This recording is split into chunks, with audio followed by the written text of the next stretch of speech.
Les pregunto si se oye, levanten la mano si se escucha, hermanos. Perfectamente. Muchísimas gracias, hermanos, por la oportunidad que tenemos. Este es el tercer eh, sábado que vamos a analizar el Evangelio número 9 de Mateo. Nos quedaban unas cuantas partes de esto que tiene que ver con los milagros que hizo Jesús aquel día. Comenzamos con un milagro que fue la sanación de un paralítico, es el milagro que nos tomó más tiempo. Luego hablamos del llamamiento de Leví, la pregunta sobre el ayuno y sobre la mies es mucha. Y dejé para el final los tres milagros que se llevan a cabo, más que tres son cuatro, ¿verdad? Pero dos están condensados en la misma historia. Y quisiera que habláramos un poco sobre la situación esta. En primer lugar, quisiera que miráramos el propósito de los milagros de Jesús. Si ustedes notan, la parte central del ministerio de Jesús tuvo una relación directa con la predicación de su palabra, ¿verdad? ¿Recuerdan ustedes? Él vino a predicar el evangelio de la salvación y para confirmar esa palabra, para mostrar su deidad, para que los demás supieran que Él es Dios y el Dios encarnado que venía a predicar las buenas nuevas de salvación, Él hizo algunos milagros. La Biblia no registra a Jesús llegando a un lugar a hablar de la palabra y que sus discípulos se adelantaran para comenzar a propagandizar gran cruzada de milagros. Viene Jesús y viene a curar a todos los enfermos del pueblo, de la ciudad, de la zona, y la gente llevando. Verdaderamente no notamos en las escrituras que Jesús haya hecho infinidad de milagros y que ahí se centrara la obra de su ministerio. Hay un pasaje en el Evangelio de Juan, capítulo 20, versículo 30, que quiero que lean conmigo. Juan, capítulo 20, verso 30, que dice de la siguiente manera. Hizo además Jesús muchas otras señales en presencia de sus discípulos, las cuales no están escritas en este libro, pero estas que se han escrito para que creáis que Jesús es el Cristo. Estas se han escrito para que creáis que Jesús es el Cristo, el Hijo de Dios, y para que creyendo tengáis vida en su nombre. Ese pasaje nos dice, cuando habla de señales, está hablando de los milagros, ¿verdad? Que Jesús, los milagros que hizo, están registrados en el Evangelio. Además hizo otro montón, otras señales, otro número de señales, pero no están registradas en el Evangelio. Pero las que están registradas se escribieron con el propósito de que creamos que Jesús es el Hijo de Dios.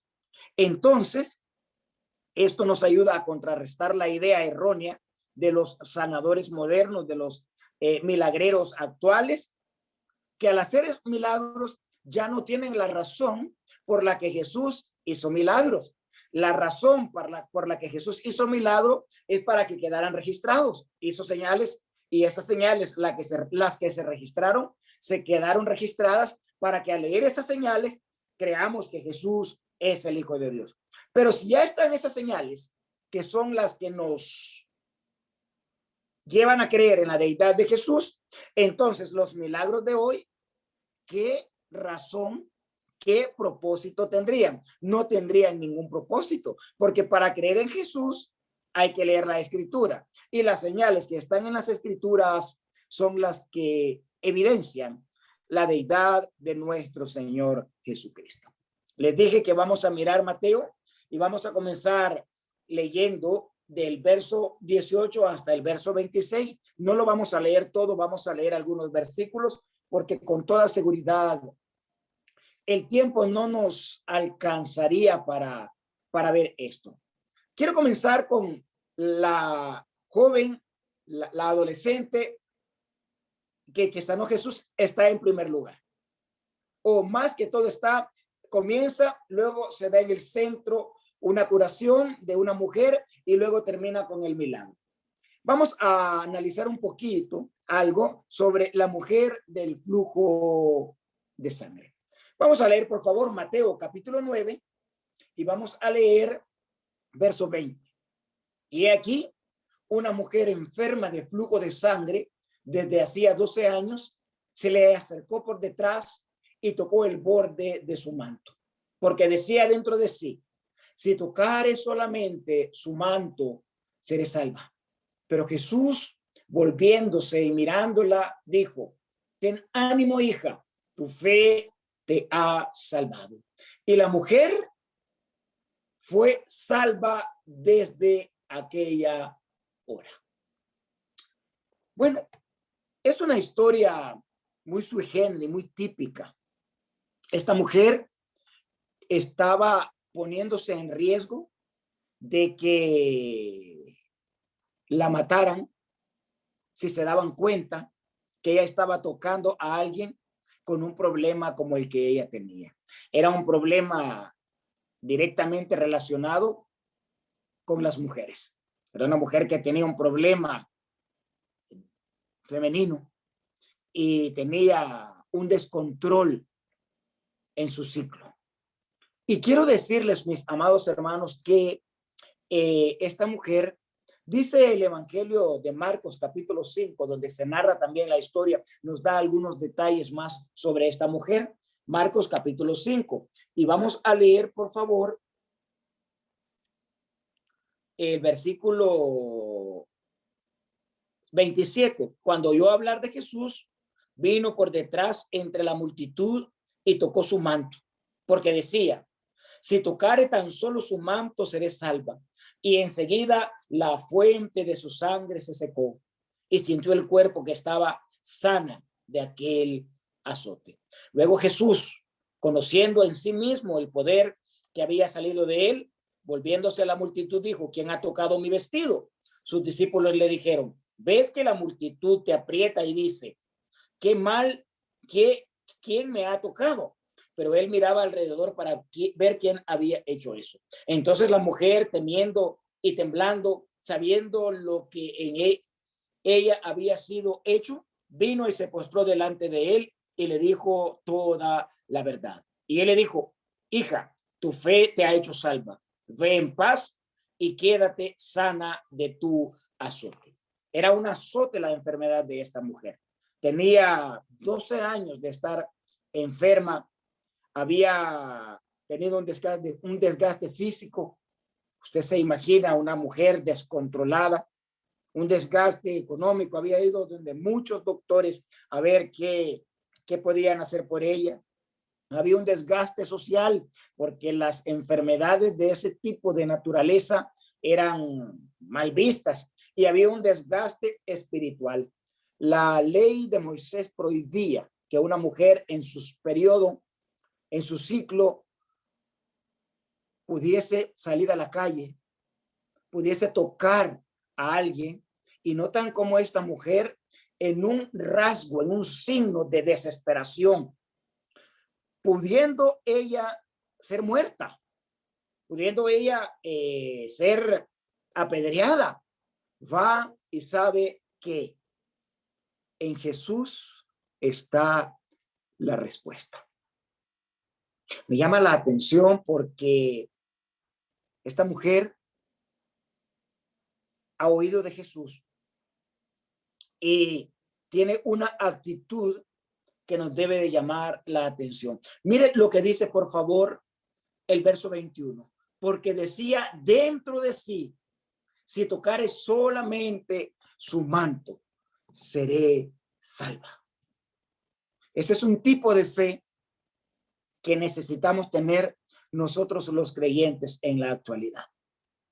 Si tan solo, decía ella no dudó, ella no dijo, voy a ir porque he oído que Jesús ha hecho algunos milagros, ha sanado a algunas personas, ha curado a algunos enfermos, voy a ir y a ver si puedo, acaso. No, ella dijo, solamente necesito tocar el manto del Señor.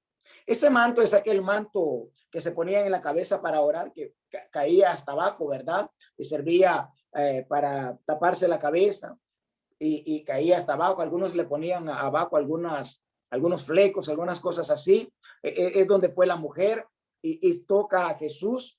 Y dice la escritura que tiene una actitud que nosotros necesitamos tener. El verso 22, Mateo 9:22 dice, pero Jesús volviéndose y mirándola, dijo, ten ánimo, hija, tu fe te ha salvado, y la mujer fue salva desde aquella hora. La palabra salvo aquí, hermanos, no tiene que ver con el alma. Es una palabra también que se usa para ser sana, ¿verdad? Fue sanada. No es diferente la actitud de salvación con el paralítico que comenzamos el capítulo 9, porque aquel le curó y le habló de salvación en el sentido espiritual. En este caso, con esta mujer, la palabra salvo es sano. Jesús le dijo, tu fe te ha curado. Buscaste, hallaste lo que estabas buscando. Hermanos, yo les quiero hacer algunas aplicaciones para nosotros. Aunque hoy los milagros de esta naturaleza, hechos directamente, así como los hizo Jesús, no se dan, no son parte del plan de Dios, ni una actividad que la iglesia del Señor tenga como una ocupación para hacerle a las personas e invitar a las personas a decirles vengan para que ustedes sean curadas de sus enfermedades, nada que ver con eso. Podemos hacer algunas aplicaciones para nosotros en el sentido de la fe y de la confianza de esta mujer. Sin dudar, si tan solo yo tocara el borde de su manto. No necesito más, dice esta mujer. Me gusta porque es una buena aplicación para nosotros. En segundo lugar, nos narra la historia que hay otra mujer curada en esta historia del versículo, Mateo capítulo 9, del versículo 18 hasta el versículo 26. Dice el pasaje, comenzando con el 18, mientras él le decía estas cosas, vino un hombre principal y se postró ante él diciendo, mi hija acaba de morir, mas ven y pon tu mano sobre ella y vivirá. Hermanos, aquí hay un detalle que los detractores de las escrituras quieren utilizar para decir que la Biblia se contradice. Fíjese que en Mateo, vamos a leer Marcos capítulo 5, el pasaje que tenemos, Marcos capítulo 5, el pasaje paralelo a este, dice el verso 21, pasando otra vez Jesús en una barca a la orilla, se reunió alrededor de él una gran multitud y él estando junto al mar. Vino uno de los principales de la sinagoga llamado Jairo y luego que le vio se postró a sus pies y le rogaba mucho diciendo, mi hija está agonizando. Ven y pon las manos sobre ella para que sea salva y vivirá. En Mateo nos dice que Jairo le dijo a Jesús que su hija acababa de morir. En Marcos dice que está agonizando. Los que quieren contradecir al Señor van a buscar ciertas aparentes contradicciones. La Biblia a Mateo o los que estudian las escrituras, Mateo, Marcos y Lucas son evangelios sinópticos, es decir, son vistos desde perspectivas diferentes. Marcos miró desde una perspectiva, Mateo miró de otra y Lucas miró de otra. ¿Cuál es la respuesta que nosotros como estudiosos de la escritura debemos dar? Hay dos. La primera es la inspiración de las escrituras. El Espíritu Santo inspiró a los hombres que escribieron el texto sagrado, no de esta manera. No es que el Espíritu Santo comenzó a dictarles y ellos comenzaron a escribir lo que el Espíritu Santo les estaba dictando para que todos ellos escribieran algo uniforme. No, hermanos, no fue así. La inspiración del Espíritu Santo fue bajo la perspectiva de lo que ellos vieron, para que lo que ellos vieron, analizaron y escribieron tuviese una validez autenticada por Dios. No era una copia exacta lo que estaban escribiendo los distintos escritores. Y número 2, el corazón de la enseñanza, tanto de Mateo como de Marcos, no pierde la esencia de lo que Jesús hizo aquel día. Cuando hay aparentes cosas diferentes, no son cosas muy secundarias, son cosas muy por encima. Tiene una lógica. Cuando vio Mateo una cosa como esta, escribió lo que él vio. Marcos vio otra cosa y escribieron esto. Y dice que cuando Mateo dice que cuando llegó, él dijo ya murió. Y Marcos dice que cuando él llegó, dijo ya está agonizando. Pero cuando Jesús llegó, ya había muerto. Es decir, en el lapso en que este hombre va a buscar a Jesús, muere la niña. Solo que Mateo lo escribe como que ya había muerto y Marcos como que ya iba a morir. Entonces, porque hay un lapso entre que Jairo sale de su casa y llega donde está Jesús a cuando regresan, que la niña muere en esos momentos. No hay contradicción porque el corazón de la enseñanza no cambia. Entonces dice que llega Jairo y busca a Jesús. No halló más que ir a buscar a Jesús. Y va y se encuentra con Jesús. Y entonces nosotros nos encontramos que Jesús va a la casa de Jairo, un principal de la sinagoga. Era un judío con un alto cargo, el director seguramente de la sinagoga. La sinagoga eran los lugares donde los judíos adoraban a los días de reposo y los días que tenían reunión. Era el centro de adoración y donde habían judíos se podía establecer una sinagoga. 10 familias podían establecer una sinagoga. Cuando no habían 10 familias se reunían en una casa como al inicio de la iglesia. Pero 10 familias judías se ponían de acuerdo para en una ciudad establecer una sinagoga, construir una sinagoga y financiar una sinagoga con un principal de la sinagoga. Este hombre no encontró la solución a su problema donde él estaba.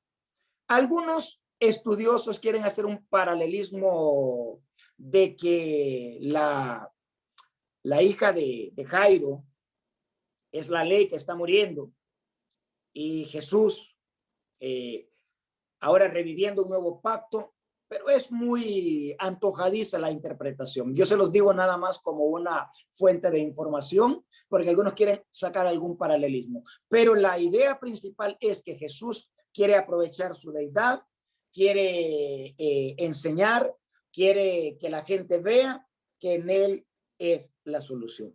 Hermanos, yo quiero hacer otra aplicación espiritual y familiar y para nosotros. Miren, se me hace un dato curioso. ¿Cuántos años tenía la mujer del flujo de sangre enferma? 12 años, ¿verdad? ¿Qué edad tenía la hija de Jairo?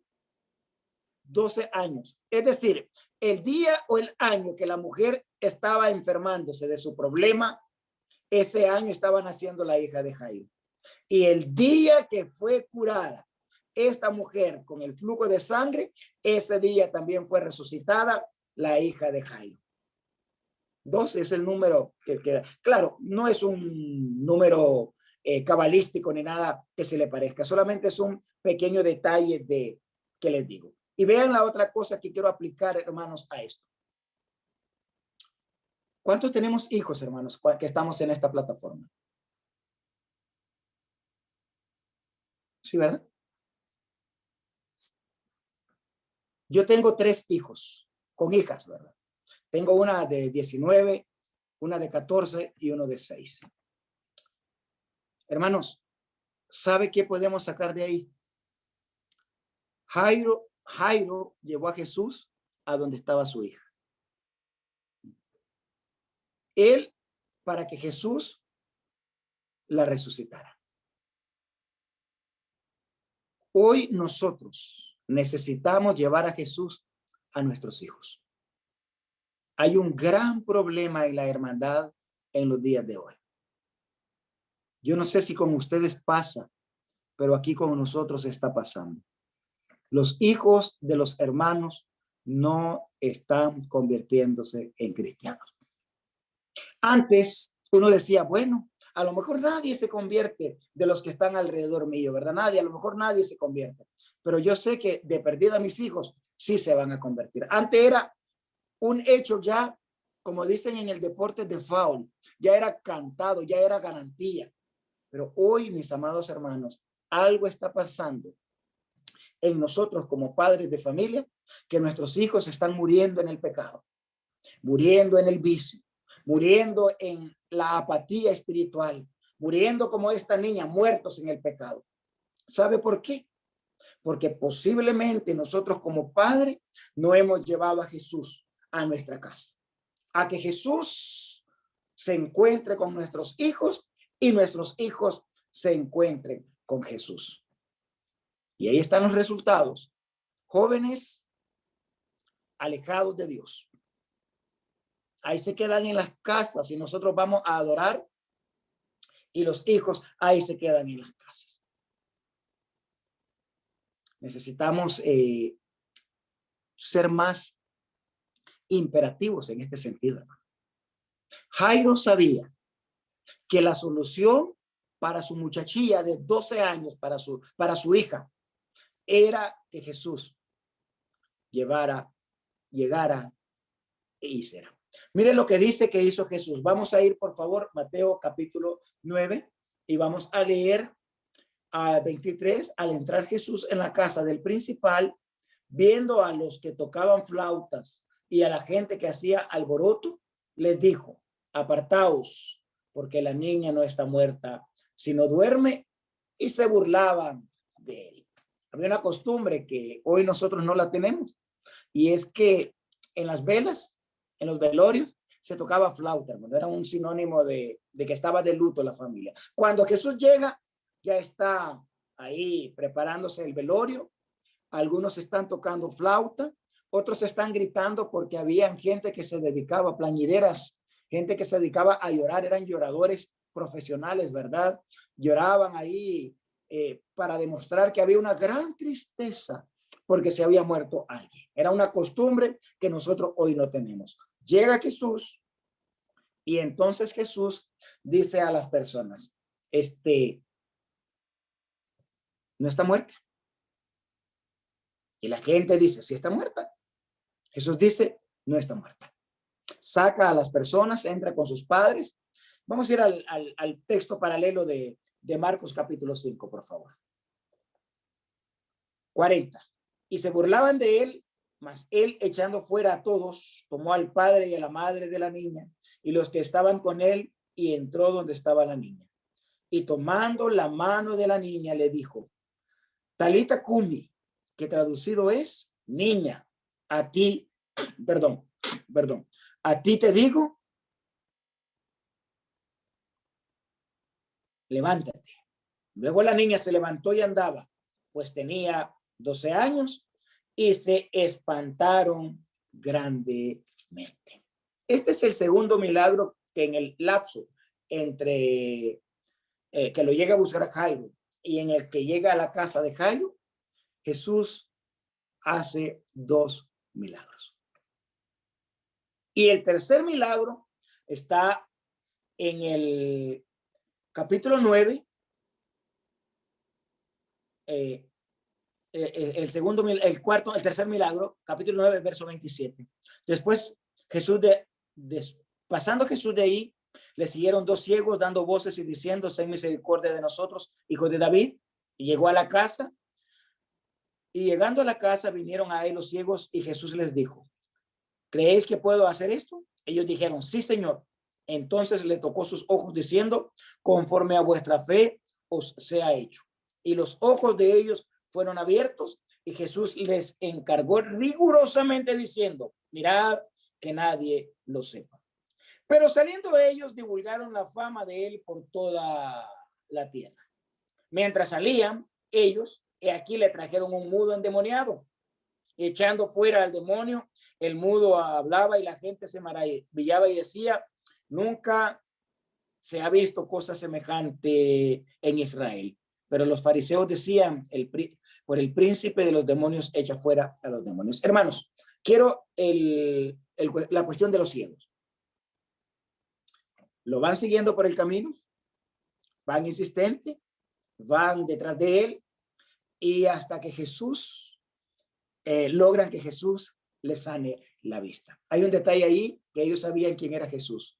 Dice el pasaje que decían hijo de David. Es decir, ellos sabían que Jesús era el Mesías, era el enviado. Porque Jesús, el Mesías, el enviado, tenía que ser del linaje de David. Eso ya lo sabemos, no es tan. Y ¿saben qué es lo maravilloso, hermanos? Que la Escritura cumple fidedignamente el linaje de Jesús cuando se describe que Jesús viene del linaje de David. Entonces, ellos sabían que él era el enviado, que él era el Mesías. Lea en su casa el Salmo 110, habla un pasaje profético que habla de la venida del Mesías, el Salvador, el enviado, que tenía que ser del linaje de David. Por eso es que Juan en Apocalipsis dice, el león de la tribu de Judá, del linaje de David, ha venido. Entonces, Jesús, estos ciegos, hermanos, que recibieron la vista, saben quién es Jesús. Le siguen de lejos, le siguieron. Y hay un detalle ahí, hermanos. Miren, dice que Jesús les encargó rigurosamente diciendo, no digan a nadie, que nadie lo sepa. Pero ellos saliendo ellos, divulgaron la fama de él por todos aquellos lugares. Hermanos, el que se encuentra con Jesús no puede dejar de decir que se encontró con Jesús. El que ha encontrado el evangelio de Jesús no puede callar que se ha encontrado con Jesús. Por lógica, estos hombres salen contentos, felices, porque se habían encontrado con Jesús y comienzan a proclamar y comienzan a decir y comienzan a decirle a la gente que Jesús había hecho el milagro en ellos. Y el último milagro es de un hombre mudo. Bueno, no podía hablar este pobre hombre. Este hombre no hablaba, pero sumado a eso, queridos hermanos, tenía un problema. Y es que estaba endemoniado. No me quiero centrar en el problema del hombre como mudo, porque hoy en la actualidad hay muchas personas también que son mudos. Quiero centrarme en que este hombre estaba, dice el versículo 32, trajeron un mudo endemoniado. En tiempos de Jesús, Satanás y sus demonios podían entrar al físico de las personas. Este detalle solo sale en Mateo. Curó a este mudo como curó a las otras personas. Hermanos, las posesiones demoníacas en la actualidad, los grupos religiosos de tendencia pentecostal lo promueven, lo enseñan, tergiversando estas historias de nuestro Señor Jesucristo. Así como los grupos religiosos de tendencia pentecostés dicen que van a tener gran cruzada de milagros, también dicen que van a echar fuera demonios. En la actualidad, queridos hermanos, la posesión demoníaca no existe. Quiero que leamos un pasaje que está en Zacarías, capítulo 13, por favor. Zacarías, capítulo 13.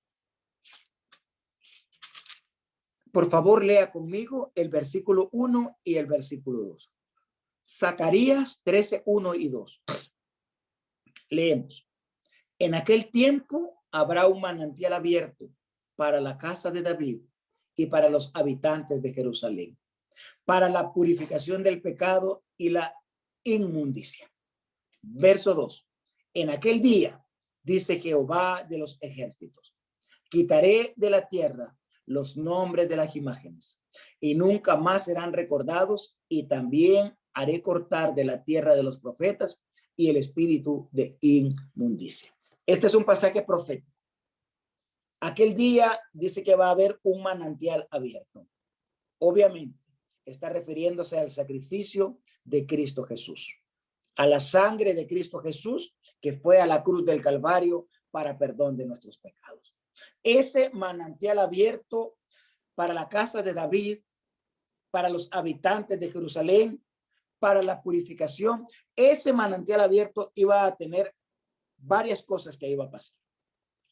Dice que los nombres de las imágenes no serían recordadas. Haré cortar de la tierra los profetas. Se terminó la época de los profetas. Y otra cosa, dice que iba a terminar el espíritu inmundo. Satanás, con Cristo Jesús en la cruz del Calvario, él pierde toda potestad de poder tomar a las personas literalmente, como lo hizo durante mucho tiempo en el ministerio de Jesús. Hoy Satanás trabaja de otra manera. Ya no puede, ya no tiene autorización. El sacrificio de Cristo le ha limitado a esto. Hoy Satanás trabaja de otra manera. Efesios 4:27, por favor. Efesios 4:17. Dice 27, perdón, 4:27. Ni deis lugar al diablo. Es decir, usted y yo, las personas, somos las que le damos lugar o no le damos lugar al diablo. En aquel tiempo, las personas no podían hacer nada por la posesión demoníaca. Llegaba Satanás, se metía en las personas y las personas no podían hacer nada porque Satanás se metía en ellas. Hoy, con el manantial abierto, con la sangre de Cristo, hoy usted, yo decido si le doy lugar o no le doy lugar al diablo. Santiago capítulo 4, versículo 7, por favor. Santiago capítulo 4, versículo 7. Leemos. Someteos pues a Dios, resistid al diablo y huirá de vosotros. Nota cómo hoy nosotros podemos resistirlo.